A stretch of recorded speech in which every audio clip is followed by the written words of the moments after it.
Welcome to Demand and Disrupt the Disability Podcast. Here, we will learn to advocate for ourselves and each other. This podcast is supported with funds from the Advocado Press, based in Louisville, Kentucky. Welcome to Demand and Disrupt a Disability Podcast. I am your host, Kimberly Parsley, and I am here today with a very special guest. I'm here with Carissa Johnson. Hello, Carissa. How are you? Good, Kimberly. How are you? I'm doing very well. For our longtime listeners of the podcast, Carissa was a guest on the show way back in episode 6, and she is joining me today. She also did our interview today, but she and I are going to chat some here at the beginning. So, how are things going? Carissa is a head of the Murray branch of the Center for Accessible Living. So, how are things going out in Murray, Carissa? They are staying busy this summer. We're doing all kinds of fun things. I saw where you had an art thing you did recently. We That sounded did. fun. We're actually doing our last class today. We had gotten a grant with Kentucky Arts for All, and they had been painting with our consumers for the last month. So that's been really fun. I love when the job can be fun.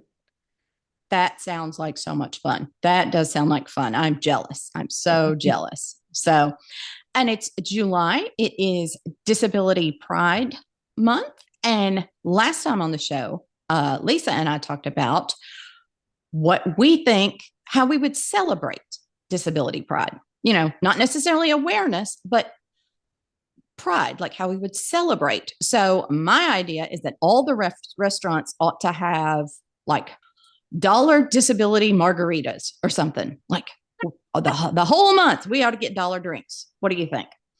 I love that idea. Let's do it. So tell me, Carissa, what are your thoughts on the whole disability pride issue? It can get a little contentious. Yeah, a lot of people look at it and be like, why do you want to celebrate your disability, right? But I look at it as we can celebrate all the milestones we've made, all the people that came before us to pave the way for what we have right now. That's a way to celebrate disability pride, and what a wonderful way to celebrate it. So I embrace it. Yeah, yeah, me too. I came to it kind of slowly, but yeah, I have come to embrace it too because it's it's a thing that provides you lots of community, right? Yeah, absolutely. You know, the only minority that anybody can join, you might as well come join the party at some point, right? Yeah, yeah, exactly. So, yeah, I think Lisa and I decided we need a parade. Yes. That she and I do not lead, but we do need a parade. That reminds me of a funny story. Back when I was a teenager, I was in a disability support group and they wanted us to be in a parade. But the next thing I know, they're dressing us up in like character costumes. Oh my God. As a 16-year-old, I did not want to dress up as a Dalmatian. So that would be my hard line. so no funny cartoon character costumes. Is that what I'm hearing? No costumes. I'm all for representation, but not as a Dalmatian. Now you're a wheelchair user. Yes. But you are very into color. Like every time I'm around you, I have somebody tell me about what your color. So tell me what color your hair is right now. Currently, it is teal, purple, and pink. Oh, that's awesome. That's awesome. And you do the whole nails thing too, right? I do. I love color, and everything that I can splash with color, I do it. That's amazing. My nails are currently pink. They're going to change in about a week. And my hair will change at the end of the month. So stay tuned. Oh, does every month get a different color? No, I can't do that much bleach or my hair would fall out. So is this just like a how you treat yourself? Yeah, that is my self-care. I go to the salon and I sit and I chat. I'm really good friends with the lady that does it. So that's self-care for me. Awesome. That's amazing. I love it. I love it. So, and you mentioned care. And one of the things that I think you and I might have in common we have different disabilities, but we are both married to wonderful men. And I'm always interested in the relationship between like partner versus caregiver relationship. Right. Like I've Right. had those times where, you know, you're married and you get annoyed with something. Like, I told you to take out the trash. You didn't take out the trash. And then so you have your little grumble, and then dang it. It seems like immediately after that I need help with something. Yeah, absolutely. Or the story that I like to the example I'd like to say with that, I need help at times with bowel care or bladder care, and then trying to do that, and then sexy time after. Oh, yeah, exactly.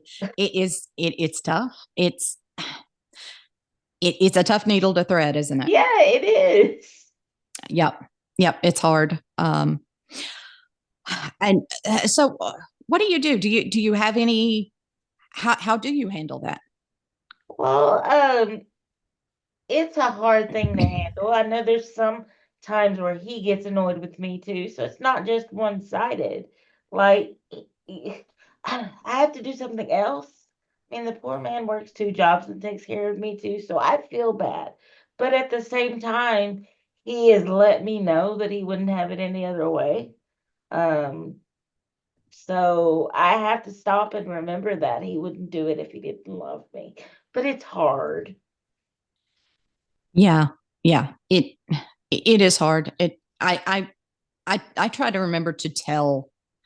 I think it's more for me than it is for him. But like if I have just been, aggravated or annoyed, I handle most of the scheduling and stuff in the house. And if there's something I have to remind him of or tell him of, and I'm just, not feeling it, and you know, fuss or whatever about it, and then Hmm. I need help, I'll say something like, I love you, but I'm still mad at you, and I need help opening this. Right.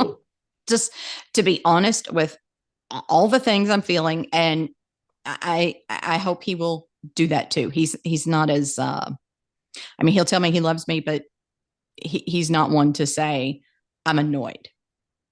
That's Ben isn't either. He's very quiet. yeah, So I basically have to read it on his face or his actions yeah. and try to weigh my pros and cons. Do I really need this right now? Or can I give him a break? There, And that's sometimes it's yes, I really need this right now. It's like, I love you. Thank you. I really appreciate what you're doing. And then after he does it, but blah blah blah. Whatever we're arguing about at the time. right, right. Yeah, and I think that's an important point too. Is like whose standards are you trying to live up to?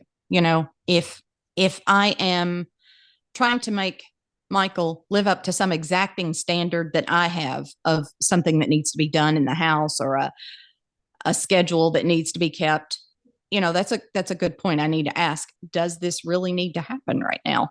Right. Because it could be that that's a thing I just need to let go of, you know. That was a hard thing when we first got married. Boy, we argued back and forth, and I finally, just for sanity's sake, okay, you've got to let stuff go because I'm the biggest control freak ever, and I will admit it. I need things done a certain way. I need things put up a certain way, partly just for me, partly for accessibility purposes. Yes. But Uh-huh. Yeah. does it really need to be done X, Y, and Z right this second? I have to stop and think about it. Yeah. Yeah. That's a good point too. And I do think that people with disabilities, we are kind of control freaks because we have to be, because everything requires so much planning, doesn't it? Uh, Everything. yeah. Yeah. Transportation and getting dressed and just everything requires so much planning and so much forethought that I think it's just our version of normal, you Right. know? Um, but he said that Ben, your husband, said he wouldn't have it any other way. we were, I think I may have told this story once before, but we were at church and Michael gets this a lot. We're leaving church and we're walking out, me and Michael, and my mom was there, and someone, he shook my hand, and then they kind of patted Michael on the shoulder and said to me, "You sure are lucky to have him, aren't you?" Oh Just, no. I know. So I'm like, "What do you say?" I'm like, "Yes, I am lucky to have him." But my mom was behind me, and she said, "Well, he's lucky to have her too." Right? I So, mean, oh, I get that a lot too, and I hate that because, but I try to joke that, Ben doesn't remember anything. His memory is crap. And so he's lucky to have me to keep him on track. So I make a yep, joke about that usually. yep, yep. That's Michael knows that. I mean, I hate to say this, but without me, he would live in some pitiful apartment with furniture made of like old pizza boxes. That would be how he would live. And he knows that. And he said that. But it's hard when people say that. You know what they mean. They don't mean, "Oh, aren't you lucky to have such a wonderful, loving companion in your life?" What they mean is someone who will put up with all your disability related stuff. Right. Like, why would you do that? That's just amazing. No, it's not. It's every day. Yeah. Yeah. Yeah. I mean, you don't, I mean, caring for people in whatever capacity that we can should just be what we do as human beings. Right. And I don't think it is, because we live in an independence minded culture where people think that needing help is somehow less dignified. And I don't believe that. I don't either because everybody's going to need help with something at some point. Yeah. And one of the things, absolutely, that is so true. One of the things that you told me actually back in episode 6 of the interview I did with you is that disability is natural. It is. Um, so, at some point in everyone's life, they're going to need help for something. And at that point, they are disabled, even if temporarily. And we all need help, and we all should provide help when we can. So, That's what you sign up for when you say I do, right? true that. True that. And your interview, which you conducted with Keith Hosey, who is actually episode 7. I've interviewed everybody, y'all, everybody. Keith is interview episode 7, and you and Keith interviewed Beverly Alford, and I have never met her before. So can you tell me about Beverly? Beverly started at the center, I believe she said 93. She started as, just kind of a receptionist helper. She talks in the interview about driving a van for the center. And she just retired a few years ago. So she has so many stories of, how the center came to be and how the satellite office came to be. And I wish I'd asked her more about that. But she's just an amazing lady. And she goes from just stepping into this role to being a wonderful advocate. So Awesome. I hope everybody enjoys it. Yes, yes. Everyone listen to Carissa's interview with Beverly Alford.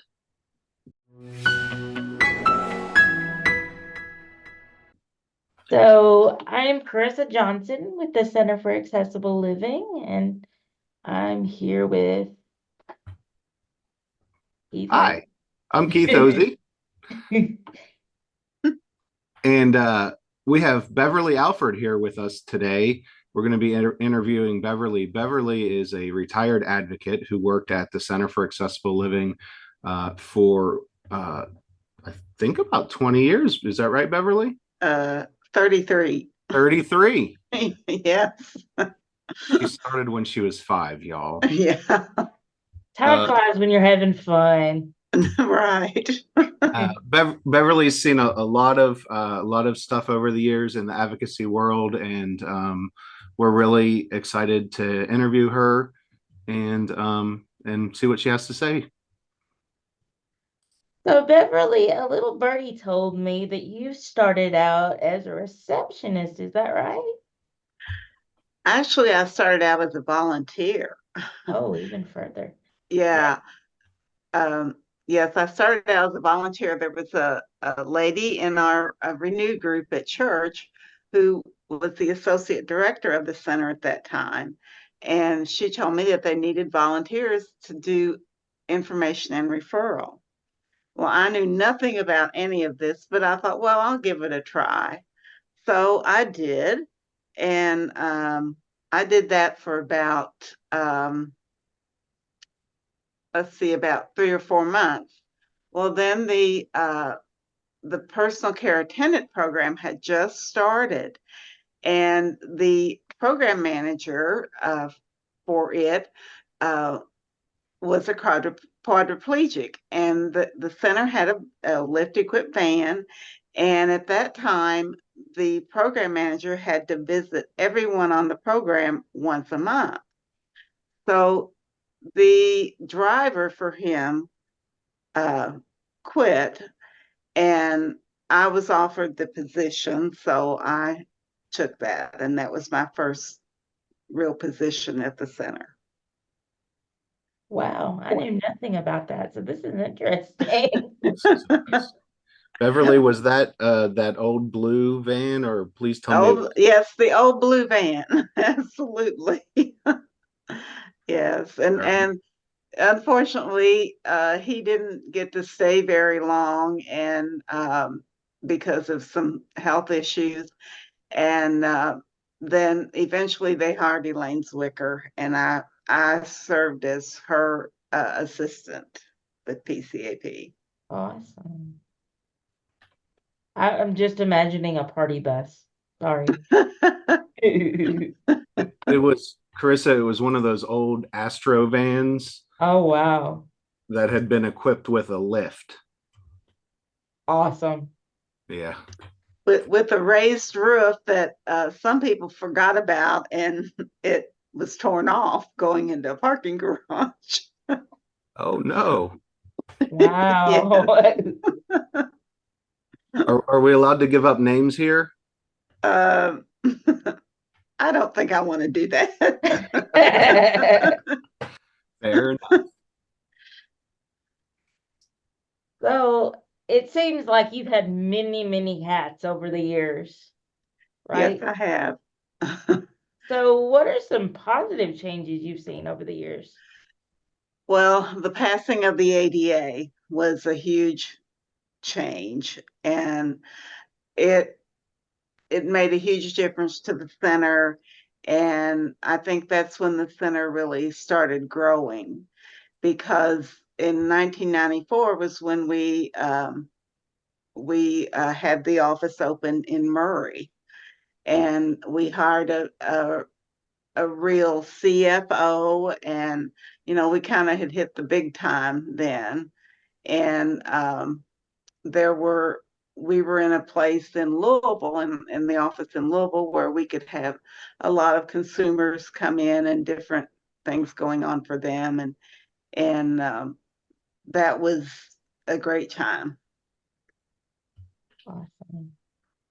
I love that atmosphere that you described. The early times of the center, it really gets to the socialization aspect of independent living, and how so often people with severe disabilities, especially if they're in a nursing home, do not have that socialization with their peers, and how important that was before more and more people started living in the community. Yeah, and it's still Exactly. important today, especially in the rural Post-COVID, areas. Yeah, absolutely. post-COVID everywhere, I think, but you're right too, obviously about the rural areas. Yeah, we need to build more of that community back, I think. I agree, because then we had lots of people coming in for peer support groups, and mainly peer support groups, but that was a huge thing then, with not very good accessible transportation, and just no, not what we have today with communication with phones and computers and everything. So, how did you evolve from receptionist to where you ended up? Well, let's see. Jan came in 1991, I believe, and she was there a few months, and then the other director, he was he quit or he resigned or something, and so she applied for the position, and she got it, and so I was still with PCAP and helping in the financial area of PCAP and also the program area. Well, then things were with the opening of the office in Murray and the growth that we were seeing, she needed someone to help her more. So I kind of switched to that position as her assistant. And I did that for many years. But along with filling in for other program managers, if someone was, was out for a period of time or, just something that they couldn't do, then I would just kind of fill in and do it. So I kind of learned almost all the different areas of the center at that time. And you were great at it. We miss you. Well, thank you. I think it's interesting. You mentioned that you would fill if someone a program manager was out for a couple months, and you don't always have that kind of in most businesses, but centers for independent living are so disability focused that they had that position so that if someone had an illness or had to have a surgery, that you were there to fill in. I think that's really kind of neat. Some of those not really tangible job aids. Right. So, do you have any interesting stories that you would like to share over the many years? Well, something came to mind. This was like I was still a volunteer, and the office was at 8th and Jefferson. And I guess I had finished my INRs, and they had peer support that day. And I was just beginning to learn about, the transportation system and things like that. And there was this young woman there, and she was waiting for transportation, and she had to wait. The peer support groups were in the morning, and she had to wait until at least the middle of the afternoon or later to get a ride. And it just struck me how much patience that she had to do that this was something that she really wanted to do, and that she could sit there and just be content. And, she'd visit with staff and things, but to do that just meant just so much to me, because to me, it was such a strong person. And that I'll have to say it was Jackie Cook. Awesome. Oh, I love Jackie. Yeah, she's a wonderful person. Former board member of the Center for Accessible Living as well. Mm-hmm.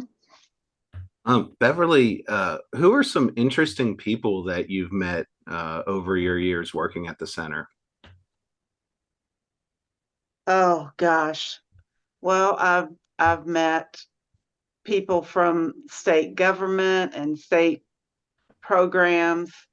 Um, I can't remember the man's name now. I know nor Brian.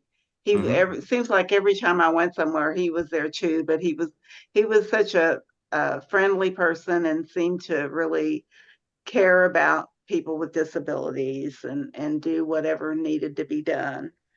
Yeah, absolutely. Let's see. Trying to think of somebody else.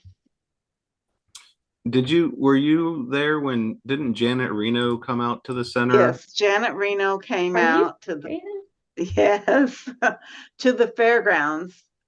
And oh yeah, that was a big time. Um, she was a very eloquent speaker, and we presented her with a, a drawing made by someone with a disability. And you know, there was a nice crowd. It was, and we had, of course, planned this for weeks, and with the, you know, Secret Service and all of this, it was very top notch. What, Beverly, in your opinion, what do you think, kind of the biggest thing your work or the center's work or your work at the center, what do you think like the biggest change you've made or seen or done? Well, I think the biggest change I've seen is the loss of people with disabilities actually coming to the center. Um, I think there's a lot of reasons for that. One, there's more programs now than what there were when I started. Plus, people, you know, have computers, and you can, you know, stay in contact and communication with people a whole lot easier now. But I think it would be good if, you know, we could get more people involved. But then again, there's more opportunities, so a lot more people have gone to work. It's true. Great perspective. Thank you. Yeah. That is true. You've seen a lot of grassroots stuff. You've been talking about that with the center. What advice would you give to the younger generation? To get involved. Um, I have met a young woman who was very involved in grassroots.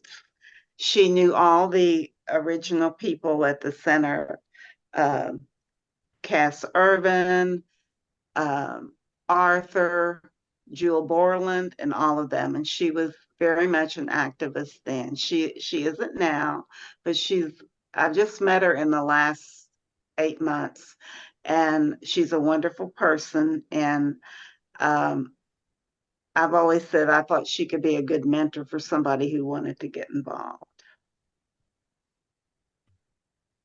Yeah, I think it's so important that, you know, we teach where we've come from so that the younger generation can see that it took hard work, that it didn't just happen, you know. I think some of them take it for granted what we have now. Exactly. Yeah. Yes, yes, I agree. I agree. Beverly, I'm stealing one of Carissa's questions. Feel away, Okay. friend. What positive changes in advocacy have you seen since you started at the center?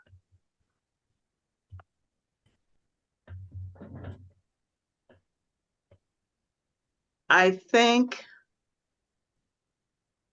the center has more of a presence in Frankfurt than it did before.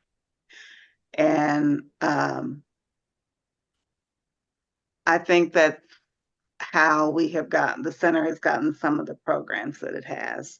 And we know that there's always someone there fighting for the disabled community. Yeah, those senators and representatives all know David Allgood too. They all know him by name. Well, Exactly. he's hard to miss in a crowd usually. Yes, yes. Everybody knows David. Right. Do you have any funny stories that you would like to share? Oh gosh. Well, we went to a lot of conferences. And there were, okay, this is the one I have to tell. At one time, the center had, well, they've always kind of had it, but it's not been, sometimes it's kind of sparse. But we've always had a loan closet for equipment. Well, we got a call from this lady, and she was on the PCAP program, and I believe she lived in Shelbyville. And she needed a scooter or a power chair, whatever we had. Well, I don't know if they were sons or friends or who, but these two men came to pick up this scooter in a little Fiero, and it had a flat trunk, and they put the scooter on top of the trunk and took duct tape and taped it around, plus taking the seat belts around, and off they went to Shelbyville. You got to do what you got to do. That's right. Well, we appreciate you being with us, Beverly, and it was. If you like the podcast, remember to follow or subscribe so you never miss an episode. If you really like the podcast, we'd love it if you could leave us a rating or review on Apple Podcasts or Spotify or wherever you get your podcasts. That helps more people to find us. If you really, really like the podcast, then please tell someone about it, either in person or send them an email or just share the link on social media. Thank you all. Every bit helps, and it makes a huge difference for us.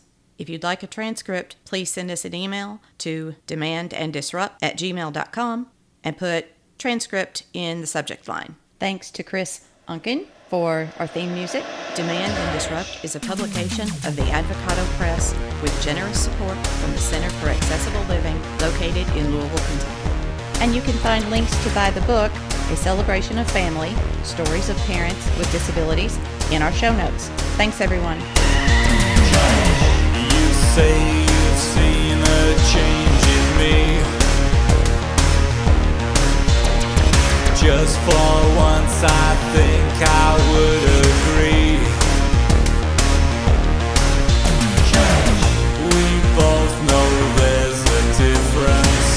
We've had our curtain call, and this time the writing's on the wall.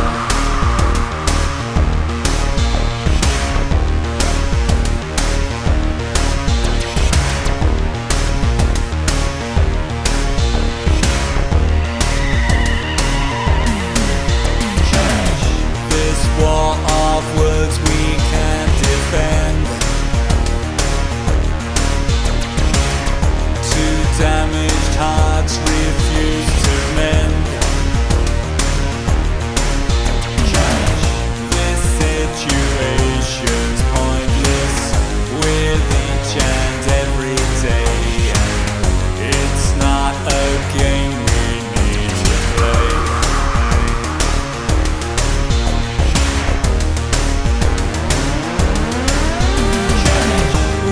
Tried to make things better, repair and rearrange things, but each and every letter spells out the need for us to open up our minds and hearts to change.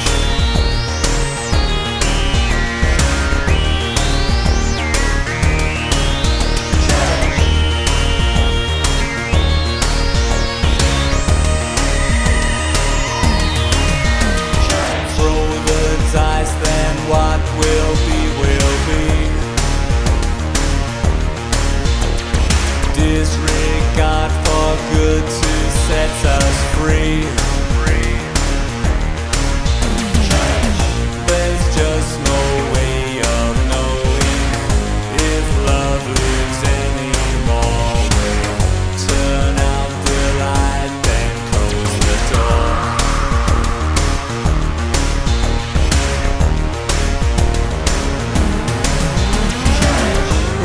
Tried to make things better,